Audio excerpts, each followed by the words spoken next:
Kenapa Jawa dan Bugis datang ke tanah Melayu akan digelar sebagai Melayu? Halo semua, selamat datang di Saryati Channel. Teman-teman, kita sudah melihat sedikit cuplikan dari YouTuber Malaysia yang menyebutkan bahwa Jawa adalah bagian dari Melayu.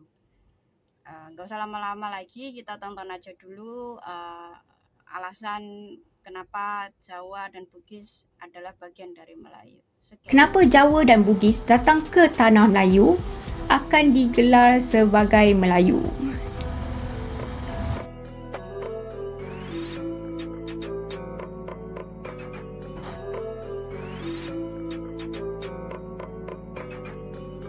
Ini sesuatu yang sangat jelas kenapa orang Melayu di Semenanjung menerima Bugis dan Jawa sebagai Melayu.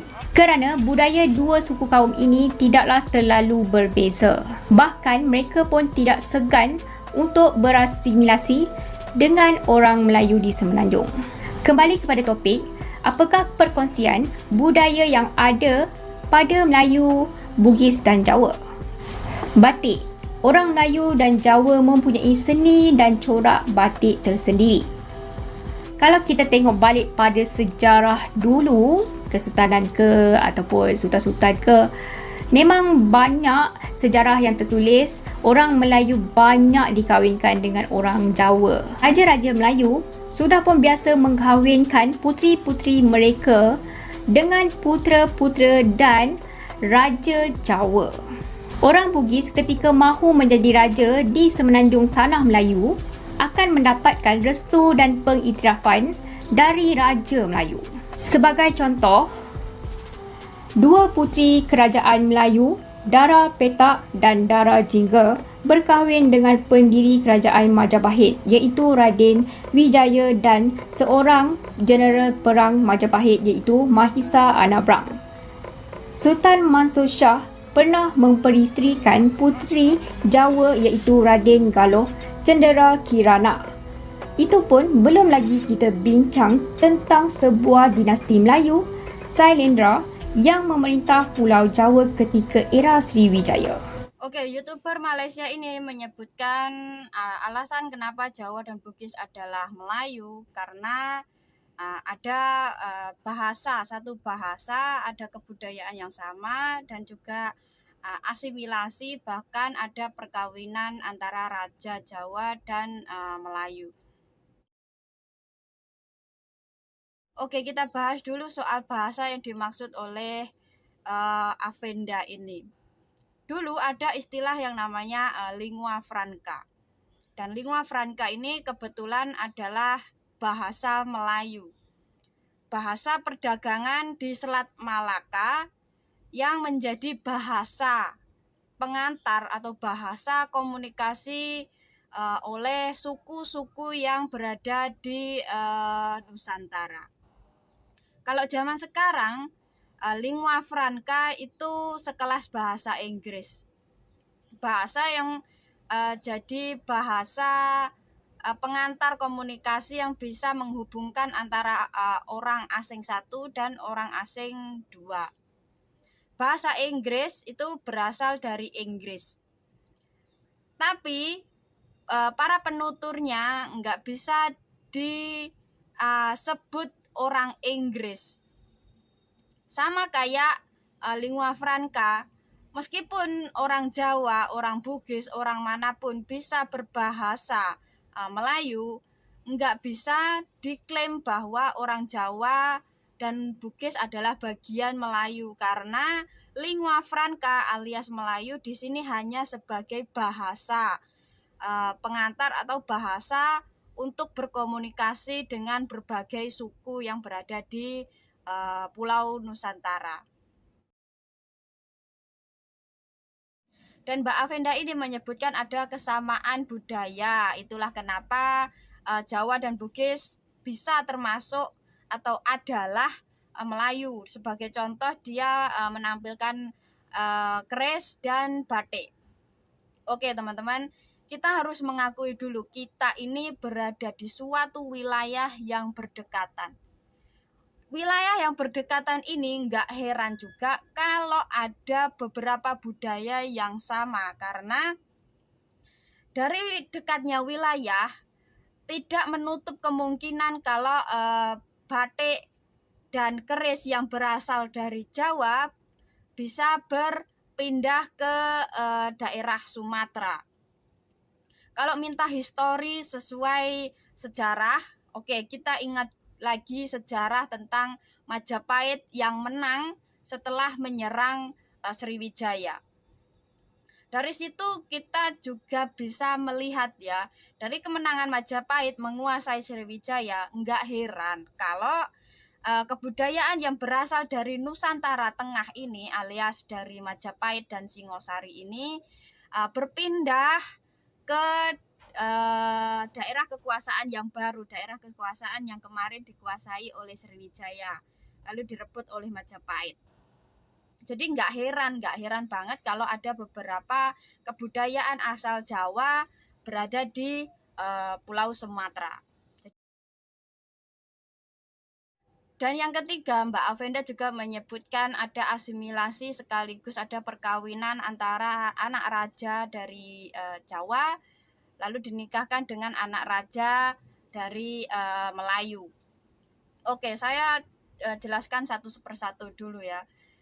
Asimilasi, apa sih asimilasi? Asimilasi adalah bergabungnya kebudayaan A menikah dengan kebudayaan B lalu melahirkan kebudayaan baru yaitu kebudayaan C. Kalau Mbak Avenda menyebutkan dari pernikahan raja-raja ini, anak raja ini lalu dianggap itu sebagai contoh dari asimilasi, Mbak Avenda itu nggak paham bahwa sebenarnya pernikahan ini bukan asimilasi tapi akulturasi. Apa sih akulturasi? Akulturasi adalah menikahkan atau menggabungkan budaya A dan budaya B menjadi satu, tapi tidak tidak menghasilkan kebudayaan baru seperti asimilasi. Akulturasi atau pernikahan antara anak raja di Jawa dan anak raja di Melayu ini bisa disebut akulturasi karena masih melestarikan kebudayaan dari masing-masing daerah. Lagian tujuan raja menikahkan anaknya dengan anak raja yang lain itu tujuannya untuk meluaskan pengaruh kekuasaan ya, bukan untuk menggabungkan atau bahkan menjadi bagian dari suku Melayu. Jadi Mbak Avenda, kalau Anda membaca sejarah soal ini atau apapun itu, ya benar memang ada pernikahan antara anak raja Jawa dan raja Melayu, tapi bukan berarti itu membuktikan kalau Jawa dan Bugis adalah bagian dari Melayu. Karena saya menjelaskan di sini sedikit ya. Suku itu bukan sesuatu yang dimiliki oleh raja. Bukan sesuatu yang dikuasai oleh raja. Suku adalah milik setiap orang yang menaungi wilayah-wilayah tertentu. Itu adalah suku. Jadi kalau Mbak Avenda mengklaim bahwa ada Raja Jawa yang menikah dengan Raja Melayu, itulah kenapa menjadikan Jawa bagian dari Melayu, Anda sudah menyalahi hak orang lain untuk mempunyai jati diri sebagai orang Jawa. Dari alasan-alasan beliau yang meloncat-loncat atau penjelasan yang asal comot atau pemikiran yang asal otak-atik gathuk ini benar membuktikan kalau Mbak Avenda ini nggak paham sejarah dan nggak bisa memaknai sejarah sekaligus nggak bisa merangkai sejarah secara benar. Sejarah Mbak Avenda jadikan sebagai alasan atau alas pemikirannya yang salah. Di sini saja sudah Mbak Afenda sudah kelihatan salah kaprah banget kalau mencatut bahasa, kebudayaan, asimilasi, dan juga pernikahan raja. Apapun alasan Anda, apapun tujuan Anda di sini, nggak bisa mengambil atau mengklaim bahwa suku yang lain adalah bagian dari suku Melayu, suku yang Anda miliki. Anda boleh saja membanggakan Melayu, tapi please, mohon, hormati suku yang lain, karena itu adalah jati diri orang lain. Bukan sesuatu yang bisa Anda klaim atau comot untuk kepentingan komersil Anda berkonten. Dari sini kelihatan ya, Mbak Afenda sudah nggak bisa menempatkan posisi Melayu sebagai apa. Bahkan juga nggak bisa memaknai sejarah Melayu, sejarah Jawa, dan lain-lain. Sejarah hanya beliau jadikan senjata sebagai alat ataupun alas pemahaman beliau yang salah memaknai atau menghormati suku-suku lain yang berada di Nusantara. Ya, semoga teman-teman yang lihat bisa mengambil pembelajaran ya, bahwa jangan asal percaya dengan konten yang orang sebarkan, karena bisa saja orang itu mempunyai maksud yang berbeda, tidak dengan tujuan baik.